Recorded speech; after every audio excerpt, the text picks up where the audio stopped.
One night, after spending many days in the same room as Robert, I was woken by his painful groans. "Robert, hang in there." With a panic of worry and anxiety, I kept calling his name, but there was no change in his condition. I hastily called an ambulance. I need to inform Susan as well. I hurried to Susan's room. "Susan, wake up. Robert's in a lot of pain." However, Susan was fast asleep. Since I couldn't delay its departure, I went with Robert, leaving Susan behind. It was a subarachnoid hemorrhage. And sadly, despite all efforts, Robert passed away without regaining consciousness. At least he didn't have to pass away alone, and that was my one small comfort after all the kindness he had shown me. Upon hearing the news of Robert's passing, Susan hurried over in a panic. She stood there, expressionless, almost like a statue. It was understandable. The sorrow of losing a partner after so many years together is unimaginable. At that moment, I couldn't think of the right words to say. After gathering my thoughts, I managed to say, "Robert fought hard until the end. He has such a peaceful expression." It was right after I said that. People's lives end so easily, don't they? Amazingly, instead of grieving, Susan burst into loud laughter. "My name is Catherine.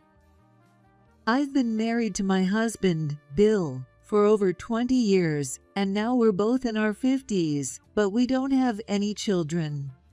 It's not that we didn't want kids, but despite our hopes, we were never able to have them, and I went through many years feeling down." Even if we don't have kids, let's enjoy our life together. Seeing me struggle, Bill would say this to encourage me and support me. I know he also must have wanted children, but he was always there, sharing my pain, being so kind. About 10 years ago, we started living with Bill's elderly parents, Robert and Susan. However, a few years back, Bill had to move overseas for work, and now he only comes home a few times a year. So in reality, it's mostly just me living with his parents. Susan doesn't seem to like me much and often treats me harshly.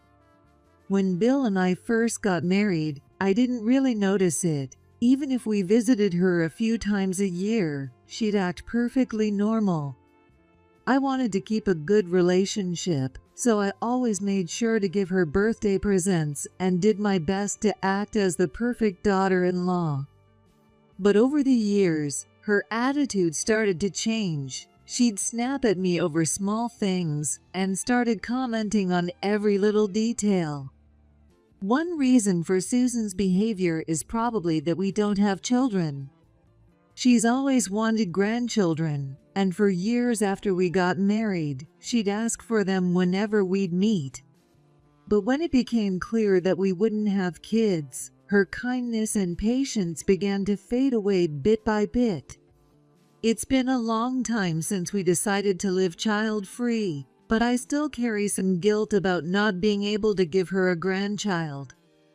Because of that, I can't really bring myself to argue with her, so I just accept whatever she says without pushing back. I'm sure today will be the same. Comments about the taste of the food, the cleanliness, or something else unfair that just comes to mind. After all these years, I still feel annoyed right after she says something, but I've learned to get used to it with time. Robert used to work as a carpenter. He's a very laid-back, yet responsible person, with sharp, straightforward eyes that look a lot like Bill's. Well respected among his co-workers, he was still going to job sites and working energetically every day, even into his 70s. However, 7 years ago, he had an unfortunate accident where he missed his footing and fell from a high place while on his jobs. Luckily, his life wasn't in danger, but he injured his back and was admitted to the hospital. Despite treatment and rehabilitation, he was left unable to move his lower body, meaning he now needs caregiving to live day to day. Soon after Robert was hospitalized, I quit my part-time job to become a full-time homemaker, focusing on preparing for his care and visiting him in the hospital. I was worried about him and didn't want him to feel lonely, so I made time to visit him almost every day. Susan seemed shaken by the suddenness of it all. While I handled things at home, she often looked busy or was out of the house during the day. She must have been very worried about Robert. Thanks for coming today, even though you're busy. Seeing you really lifts my spirits, Catherine. Robert would greet me with a warm smile every day, always considerate of me. Since my visits were usually short and a bit hurried, I felt bad for him. But seeing him also reassured me and lifted my own spirits. Today, I finished up my housework early and had more time than usual. I'd be able to visit him a little longer. After preparing a meal for Susan, who had been staying in her room, I quickly got ready and headed to the hospital. Robert, how are you feeling today? I brought your favorite Swiss roll cake, so let's enjoy it together. Seeing his favorite dessert made Robert smile with delight. You came by quite early today. We chatted about little things while enjoying the Swiss roll together. I glanced at the clock. It was about time for Susan to visit. It should be around the time Susan usually stops by, right? At this, Robert's eyes widened. Susan's coming to visit? He asked, his voice bright with surprise. Robert, you must be looking forward to seeing her. What do you two usually talk about? Susan came by the day after I was admitted, but she only stayed a moment, dropping off some things and then hurried out. She hasn't been by since, so she must be busy preparing for my care. Sorry to put her through all that trouble. Not at all. The house is well prepared, so please feel at ease and focus on getting better. She did say it's been hard work, right? I replied this way, though I was a bit puzzled and tried not to show it. Yeah, she mentioned something about getting things ready. Let her know that, when she has time, I'd love her to visit. I'd like to chat slowly, maybe as a bit of an apology for the trouble I've caused. With a slightly shy smile, Robert asked me to pass on the message. Got it. Next time, I'll send her with a Swiss roll for you both to enjoy. Take care. With that, I left his room. I felt uneasy about Robert's words, wondering why Susan hadn't been coming, and I returned home with these questions in mind. Susan doesn't really bother with preparing for his care. I've been handling all of it. And she hasn't visited him at all. For now, I'll pass on Robert's message and try to subtly find out where she's been going. A little while after I got home, Susan returned. Hi, Susan. Robert seemed really eager to see you. I mentioned it, but she didn't respond. Did she not hear me? I tried again. I'm too busy to be going over there. Besides, the hospital takes care of him, so there's no need for me to visit.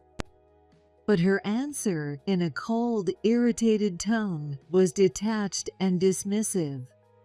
Not wanting to upset her further, I couldn't bring myself to say anything more, and I let the matter drop. After a while, Robert finished the necessary treatments at the hospital, and it was decided he would be discharged. The day before his discharge, Susan said, Since you'll be home all day after Robert is discharged, we won't need a helper, right? I was stunned. She was assuming I'd take on all the caregiving without question. During his hospital stay, she hardly visited, and now she has no intention of helping with his care. Since Robert's caregiving began, Susan has shifted all the housework and care responsibilities onto me. On top of that, Susan continued to complain about my cleaning and cooking, even more than before. Even with caregiving, she keeps criticizing, saying my approach isn't right, or that it's unfair to him. Hearing so much from her gets exhausting, so before I reach my limit, I regularly call Bill to talk things over. He listens to everything on the phone, fully understanding, and often expresses his frustration even more strongly than I do. When he comes back every 3 months or so, he helps with the housework and caregiving, which fills me with relief. Bill also talks to Susan, telling her to go easier on me. Though she appears upset after being scolded by her son, it seems more like a show because she's unfazed. After Bill leaves, she often takes out her frustration on me even more harshly, repeating this cycle many times. For 7 years now, despite Susan's constant criticisms, I've managed to keep up with cooking, cleaning, laundry, and all other housework, along with Robert's care, every single day. Even with that lifestyle, I rarely found caregiving to be burdensome. I think that's thanks to Robert's warm personality. Since the beginning of our marriage, Robert has treated me like a true daughter, giving me birthday gifts and always complimenting my cooking. He has shown such care for me, sometimes listening to my small complaints or worries, and offering support and encouragement. He was a truly reassuring presence. I had always felt deep gratitude towards such a kind Robert, wondering how I could give something back, when suddenly, caregiving became part of our lives. In whatever way I could, I wanted to express my gratitude to Robert for everything he had done. Robert can't move his lower body due to his back injury. He needs help with things like using the bathroom, bathing, and moving around, but he still has full use of his upper body and can feed himself. Other than his lower body, he has no lasting physical issues, and his mind and speech are just as sharp as they always were. Because of that, we could continue chatting and even joking, making caregiving a pleasant experience. Once a week, Bill and I would video call him, where we'd share updates and enjoy chatting together, all three of us. Recently, we got excited talking about places we'd like to visit overseas. We chatted at length about what kinds of scenery we'd like to see, local foods to try, and which traditional outfits we'd love to see up close, sharing a dreamy conversation. It's amazing that at 81, Robert uses a tablet so skillfully. During the call, he would look up photos and information on the places we discussed and show me, even sharing his screen so Bill could see too. One ordinary day, as usual, I woke up and went to the living room, where I noticed a faint, unpleasant smell. To identify the source of the odor, I followed the scent. It led me to the yard, where there was a small storage shed. In the yard, used adult diapers that I had bagged were scattered everywhere. I always place the used adult diapers from caregiving into sealed bags and keep them in a locked shed until trash collection day. So, even if crows or cats got into the yard, there's no way they could have taken them out. If it wasn't crows or cats, could it have been a thief? The key is kept safely inside the house, and there were no signs of forced entry, with the key still in its place. Suddenly, I recalled something from yesterday, and a feeling of suspicion crept in. During our long video call with Bill, the door to the room was slightly open. At one point, I felt a gaze, and when I looked over, I saw Susan standing outside the door.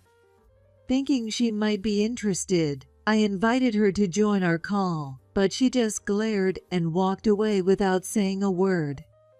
She probably didn't like seeing us having such a good time without her. Could she have scattered the diapers out of spite? Since breakfast time was approaching, I quickly prepared a meal for Robert and handed it to him before heading to the yard to clean up. It was a terrible sight, but after gathering everything and spraying down the area, the smell faded and the yard returned to its usual state. This time, I tied the bags even more securely. With the yard restored, I figured Robert had probably finished his breakfast, so I went to clear his dishes.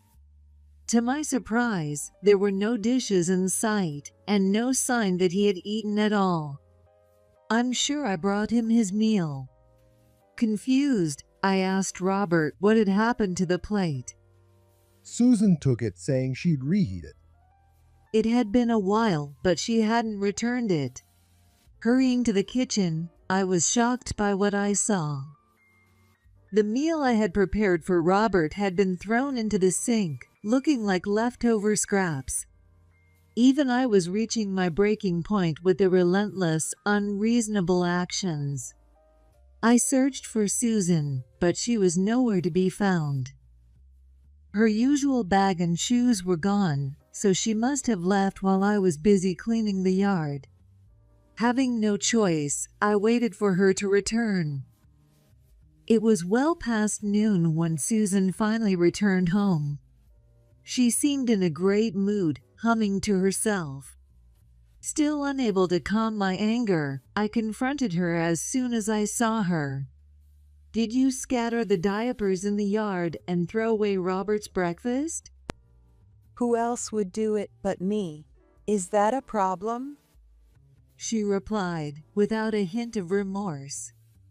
"That's awful. If you have something to say, why can't you tell me directly?"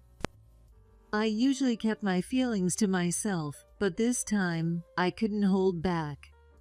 After a brief pause, Susan spoke up. Everything you do just infuriates me. Even your very presence. You don't belong here at all. Susan screamed in anger, then stormed into our bedroom. Feeling fearful about what she might do, I chased after her, only to find my belongings tossed out into the hallway. My clothes and cosmetics were scattered in disarray. Not stopping there, she shouted at me. From today on, don't step a foot in this room. If you want to sleep, do it in the hallway. Her room was right next door. Even if I tried to sneak back in after she'd gone to sleep, she would probably notice immediately. Besides, if I defied her, who knows what she might do next? I decided to quietly follow her instructions. But it was winter, and I knew I could get seriously sick sleeping in the hallway. Has Susan completely lost her mind? Not wanting to risk my health, I reluctantly moved a mattress into Robert's room and decided to sleep there instead. It seemed that Robert had overheard the argument between Susan and me and was deeply concerned for my well-being. "With you in the same room, it'll be easier to help you get to the bathroom, so this actually works out perfectly." To reassure Robert, I kept a cheerful tone. Since I had already been helping him with bathroom trips at night, it actually worked out well for me too. One night, after spending many days in the same room as Robert, I was woken by his painful groans. "Robert, hang in there." I called out to him, but he was holding his head in agony and couldn't respond. In a panic, I dialed for an ambulance. Full of worry and urgency, I kept calling his name, but there was no change in his condition. Time seemed to stretch on endlessly. I faintly heard the sound of the siren approaching and then stopping in front of our house. I rushed to open the door, explained the situation to the paramedics, and entrusted Robert to their care. I need to inform Susan as well. I hurried to Susan's room. Susan, wake up. Robert's in a lot of pain. However, Susan was fast asleep. The ambulance was ready to go, but Susan still wouldn't wake up. Since I couldn't delay its departure, I went with Robert, leaving Susan behind. Robert was quickly taken to the hospital and underwent various tests. The sudden severe headache was diagnosed as a subarachnoid hemorrhage. By the next morning, though his condition had stabilized, he still hadn't regained consciousness. I explained the situation to Susan, who hadn't come to the hospital, but she showed no reaction. I spent each day feeling as if my heart would break from worry. All I could do was visit Robert in the hospital between household chores, hoping and praying for his recovery.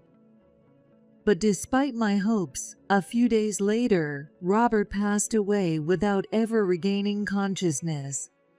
In his final moments, his expression was peaceful, almost as if he were asleep, with his usual kindness radiating from his face. During one of my usual visits, Robert's condition suddenly changed, and I was able to be there for his final moments. At least he didn't have to pass away alone, and that was my one small comfort after all the kindness he had shown me. While Robert was unconscious, Susan rarely came to the hospital. However, after learning of his passing, she rushed over in a panic. She stood there, expressionless, almost like a statue. It was understandable. The sorrow of losing a partner after so many years together is unimaginable. At that moment, I couldn't think of the right words to say. After gathering my thoughts, I managed to say, "Robert fought hard until his end. He has such a peaceful expression." Right after I said that, I heard Susan start laughing. I couldn't believe my ears. In the quiet hospital room, with a somber atmosphere surrounding Robert as he lay peacefully, Susan's loud laughter echoed. People's lives end so easily, don't they? Despite losing her husband, her words were detached, as if she were talking about someone else's loss. It was hard to believe, but she almost looked happy, smiling brightly. I was shocked by Susan's reaction. Bill rushed back home upon hearing the news, and we shared in our grief. But there was barely time to mourn as his funeral preparations quickly got underway. Throughout the service, I was overwhelmed with sadness. Bill also seemed lost, as if he couldn't accept saying goodbye. During the funeral, I glanced over at Susan and saw her quietly crying. What was that laughter in the hospital? It's like she's a different person. She shed tears for her late husband. What seemed like a natural sight felt oddly unsettling to me. As the funeral neared its end and all the relatives had gathered, Susan, who had been crying until now, suddenly spoke up.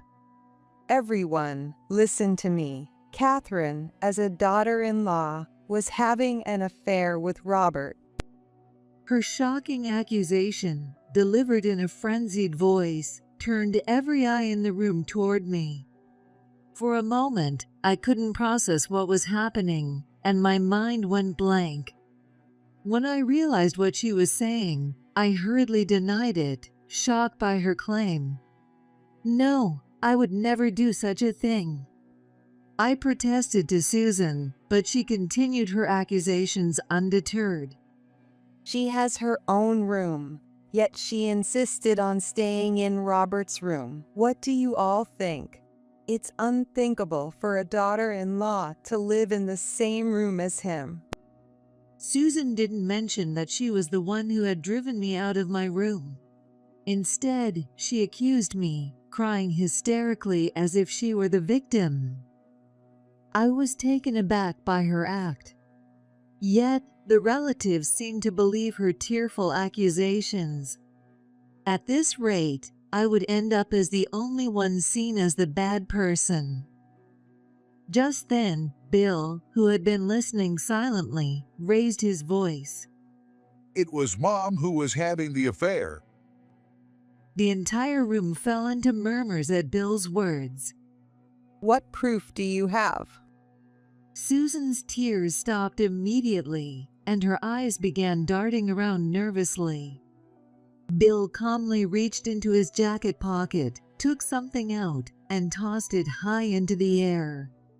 Photos. It looks like there are 2 people in them. I was speechless as I looked at the photos scattered on the floor. In them, Susan was seen walking beside a much younger man. The relatives, seeing what was in the photos, began murmuring in shock.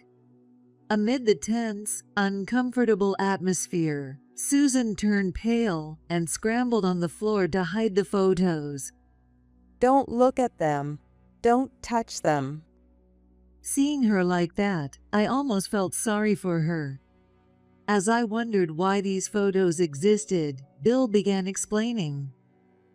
I had recently told him how Susan was often away from the house during the day, leaving me to struggle with meal preparations. Since Susan hadn't been one to go out frequently, Bill found it suspicious and hired a detective to look into it. He discovered Susan's affair and had been gathering evidence, intending to confront her at some point. Knowing what Susan was capable of, even during the funeral, he had brought the photos just in case they'd be needed. Bill continued, addressing the relatives, who were clearly unsettled by these revelations. Actually, Catherine has been handling all the caregiving and housework perfectly on her own for the past 7 years.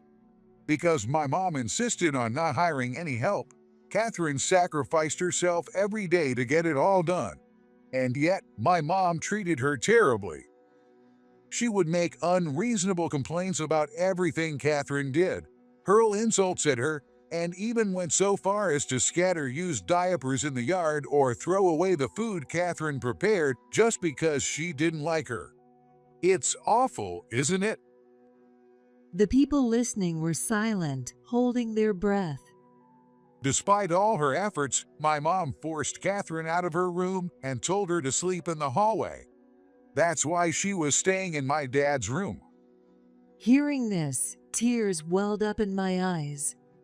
Over our phone calls, I hadn't gone into too much detail, wanting to keep him from worrying, but he had understood my situation so well. Most of all, I was grateful he was standing up for me in front of everyone.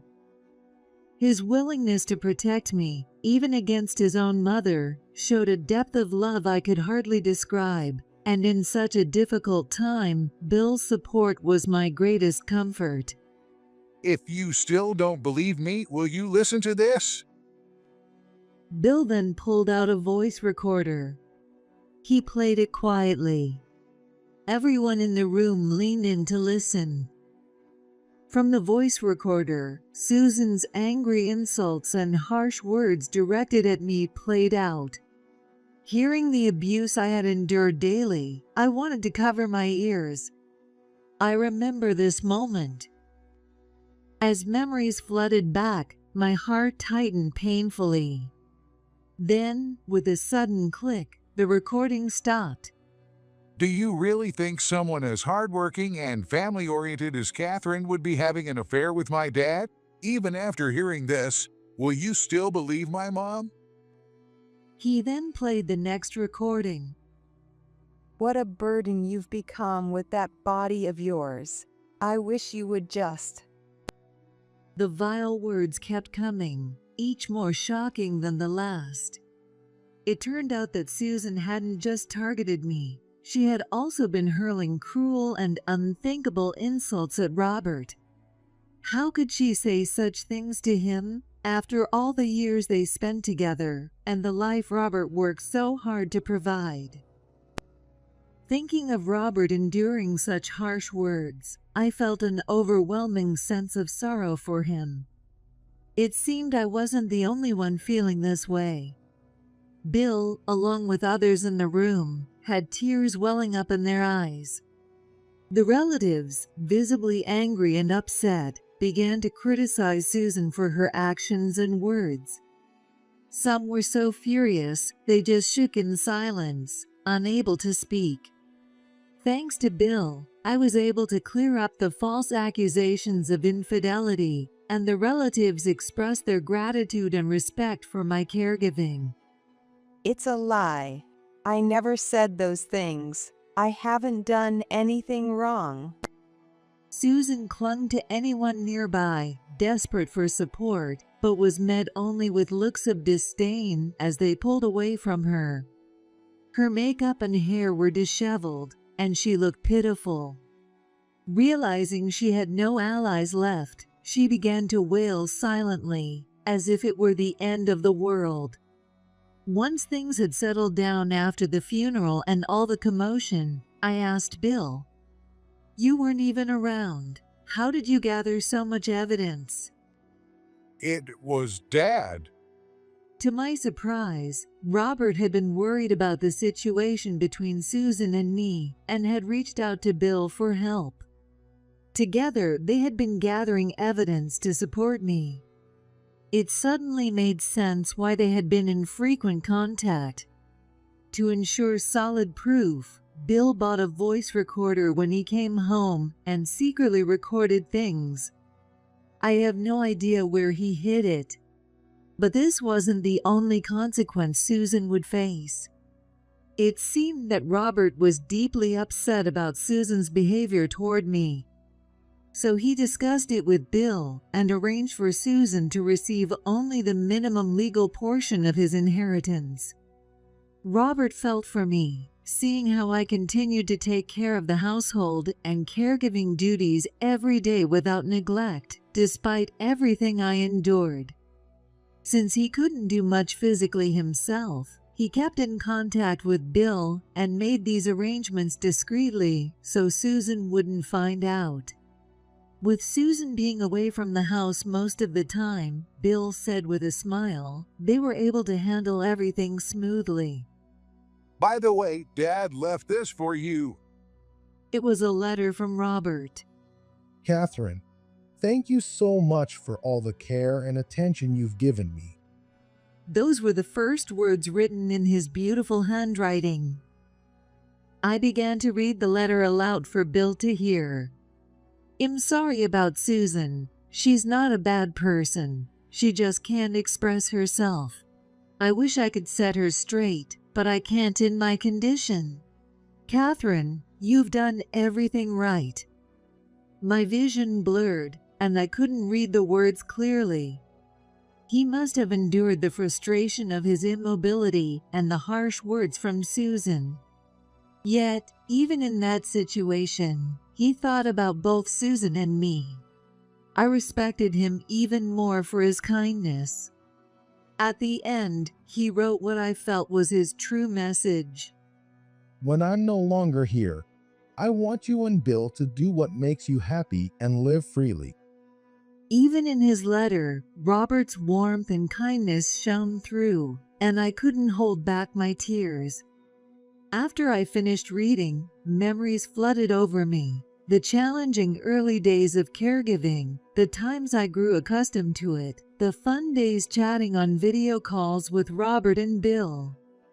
The nostalgia made my eyes well up again. After some time, Bill said he couldn't forgive Susan for her actions and filed a claim for emotional damages on my behalf for the distress she had caused me. He then declared that he was cutting ties and firmly left the family home. In my heart, I felt some hesitation about leaving an elderly Susan behind. She had said and done so many hurtful things, yet we had lived together like family for such a long time. But Robert's letter gave me the encouragement I needed to put our happiness and freedom first, and with that, I found the resolve to move forward. As for how Susan is doing now, it seems that after leaving all the household chores to me for so many years, she's struggling with even basic tasks like cooking and laundry, and lives miserably alone in a house that has turned into a cluttered mess. She lacks the ability to manage on her own, and with her savings depleted, I can't help but feel a bit sorry for her. On the other hand, our lives have changed completely for the better. Bill took early retirement and, perhaps feeling guilty for all the hardship I endured, has taken on the household chores like a devoted homemaker. His cooking skills have improved so much that he's even quicker than I am these days. Thanks to the inheritance Robert left us, we moved into a new home, and both Bill and I are living comfortably. To my delight, we now have plans to go on a month-long trip abroad together next month. A lot has happened, but I am truly happy now. I'm looking forward to stretching my wings and enjoying our trip, reminiscing about those days we talked excitedly about traveling.